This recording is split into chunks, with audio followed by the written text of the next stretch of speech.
Wassalamualaikum warahmatullahi wabarakatuh. Waalaikumsalam warahmatullahi wabarakatuh. Oke, yang pembahasan untuk pertemuan ke-7 ini memang metode harga pokok proses, di mana dalam pembahasan ini karena kita menggunakan beberapa cara di dalam menentukan metode harga pokok proses. Yang pertama, kita harus menghitung satu departemen. Yang kedua, kita harus menghitung lebih dari satu departemen. Kita juga menghitung satu departemen yang dimana produknya hilang di awal proses, produknya hilang di akhir proses, dan yang ketiga kita harus menghitung yang namanya metode harga pokok proses dengan menggunakan rata-rata tertimbang atau average costing dan FIFO, phase in and phase out.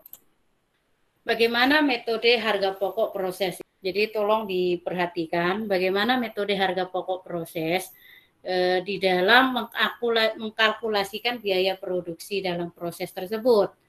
Nah, caranya yaitu kita memperhitungkan unit ekuivalen produksinya memang sangat berbeda, bisa menggunakan metode harga pokok rata-rata atau average costing.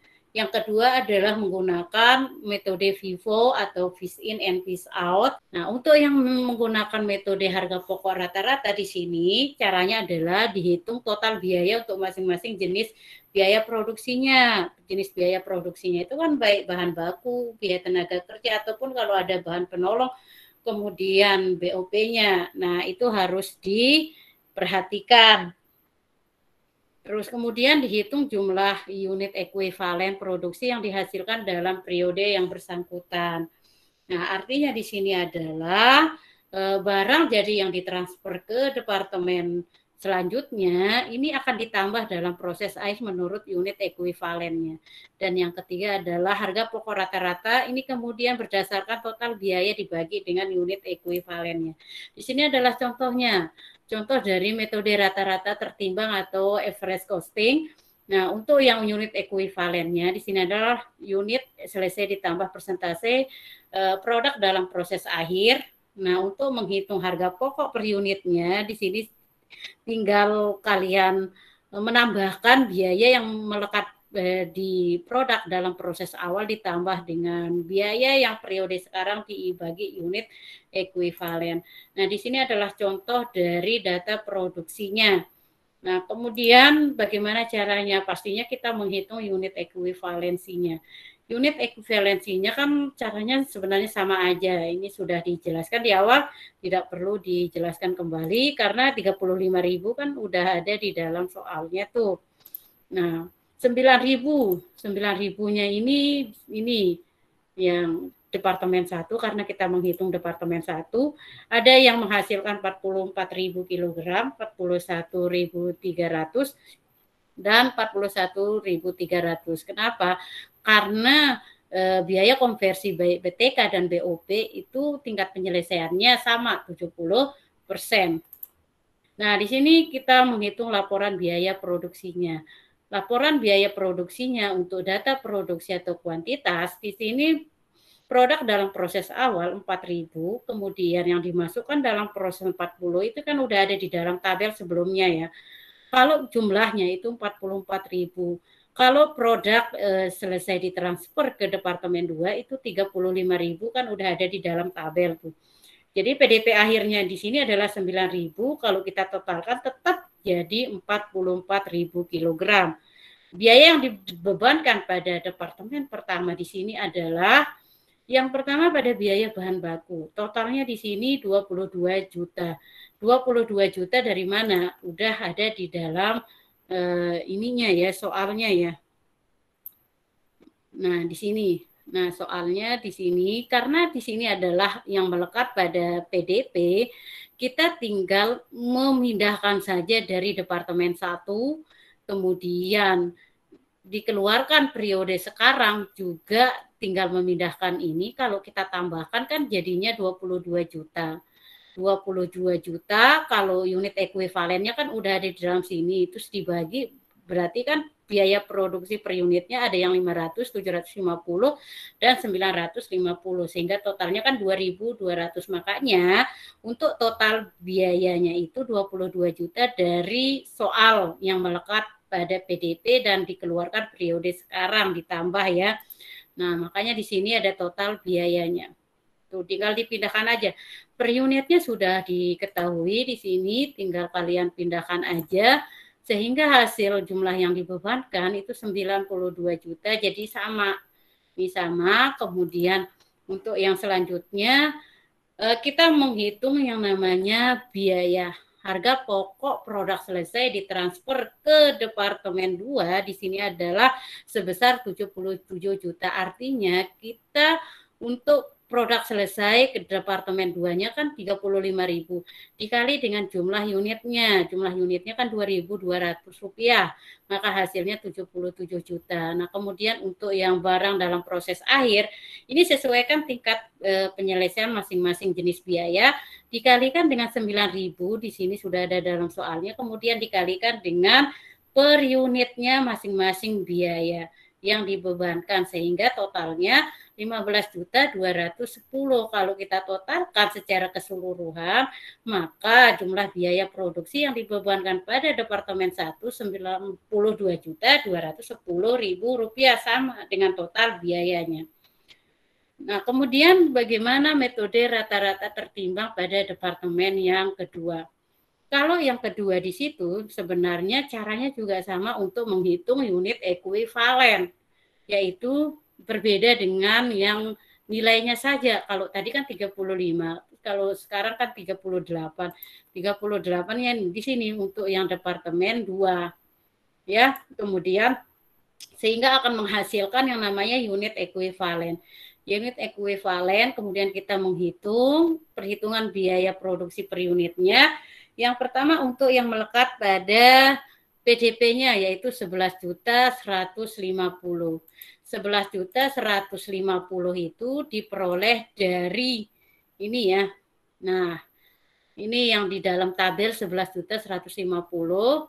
Kemudian dikeluarkan periode sekarang. Yang 77 juta ini sudah diperhitungkan di awal tadi yang di sini ya 35.000 dikali 2.200, maka total biayanya ini adalah 88.150.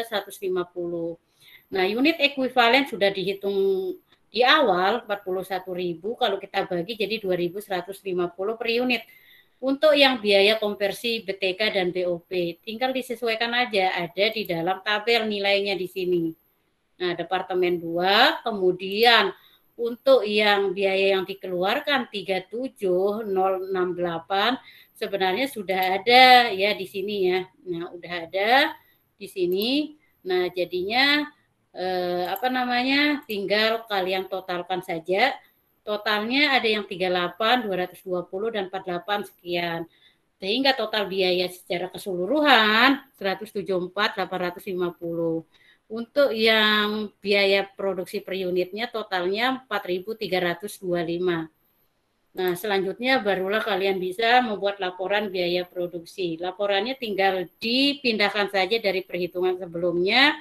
Nah, dan ini kalian juga sama caranya ya. Kalau tadi kan di Departemen 1 35.000 dikali 2.200. Kalau yang di sini Departemen 2 pada perhitungan biayanya harga pokok produk selesai ditransfer ke gudang, kita memang menggunakan 38.000 kilogram dikali ini jumlah unitnya. Nah, sehingga hasilnya 164.350. Nah, kalau yang ini tinggal disesuaikan saja dengan yang nilai per unitnya ya, harga per unitnya. Sehingga hasilnya 10,5 juta. Kalau ditotalkan 174.850 kan sama dengan total biayanya. Kemudian yang terakhir, ini yang terakhir ya. Menggunakan metode harga pokok FIFO, phase in and phase out. Ya, kemudian caranya di sini adalah apabila pada setiap elemen harga pokok produk dalam proses awal tidak digabungkan dengan elemen biaya yang terjadi, yaitu kedua untuk yang produksi ekuivalen. Ini cara mencari produk ekuivalennya itu memang sangat lebih lengkap, yaitu produksi dalam proses awal dikalikan dengan tingkat penyelesaian ditambah dengan produksi dan produksi ditambah dengan produk dalam proses akhir kali tingkat penyelesaiannya. Jadi lebih lengkap lagi kalau yang ini. Kemudian dan yang terakhir adalah besarnya harga pokok satuan setiap elemen biaya dihitung sebesar elemen biaya yang terjadi pada periode yang bersangkutan dibagi jumlah produksi unit ekuivalennya. Nah, ini yang harus kita perhatikan. Untuk yang metode FIFO, perhitungan unit ekuivalennya tadi sudah dijelaskan. Kemudian untuk yang perhitungan biaya produksi per unitnya, sama dengan biaya sekarang dibagi dengan unit ekuivalensinya. Contohnya di sini adalah ada 2 departemen juga, sama dengan yang tadi. Kemudian untuk yang menghitung pada departemen 1, kita menghitung unit ekuivalennya juga sama. Cuman di sini nggak ada yang melekat pada PDP awal. Nah, ini kalau tadi kan beda ya. Kalau tadi itu dia menghitung yang seperti ini, yang melekat pada PDP dikeluarkan periode sekarang. Kalau ini kan diperhitungkan seperti ini. Kalau yang FIFO itu langsung saja pada total biayanya. Total biayanya yang mana? Yang ini. Nah, biaya produksi maksudnya ya. Nah, untuk unit ekuivalennya tinggal dipindahkan saja di sini, kemudian dibagi sehingga hasilnya biaya per unit. Nah, totalnya 2.195. Kemudian ini laporannya. Laporannya itu sebenarnya sama aja dengan yang tadi, cuman yang tadi membedakannya adalah di sini aja. Nah, kemudian untuk yang selanjutnya juga sama di sini ya. Tinggal kita pindahkan saja sebenarnya untuk yang laporan Departemen 1 kan 92 juta sekian. Nah, kemudian untuk yang selanjutnya Departemen 2, Departemen 2-nya ini unit ekuivalen juga caranya sama ya. Ada yang 38.000 kg, hasilnya sama 36.800. Untuk menghitung unitnya, karena di sini sudah diketahui 77 juta 019.000, berarti kan sudah diperhitungkan di awal. Nah, di sini dia. Nah, udah diperhitungkan, kemudian tinggal dibagi dengan unit ekuivalensinya. Unit ekuivalennya itu yang tadi itu kan 35.000. Barulah kita menghitung yang total biayanya itu sudah ada di dalam soalnya yang ini. Nah, di sini kan udah ada nih. Nah, tinggal dipindahkan, dibagi dengan ini, maka hasilnya sekian biaya per unit. Kalau ditotalin 4.000 sekian. Nah, kemudian barulah kita menghitung laporan biaya produksinya.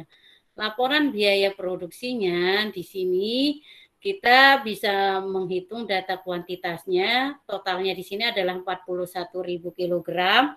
Kemudian yang dibebankan adalah totalnya ada yang 16.442.000. Di sini total dari yang harga pokok produk awal sudah diketahui sebelumnya. Untuk yang per unitnya, jadi kan unit ekuivalen diketahui terlebih dahulu tuh. Nah, itu kan sebenarnya sama dengan yang ini. Nah, sama, tinggal dipindahkan aja, kemudian ini juga tinggal dipindahkan, caranya sebenarnya sama dengan yang Departemen 1. Ya, cukup sampai di sini dulu ya penjelasan saya. Jika ada yang belum paham, silakan ditanyakan.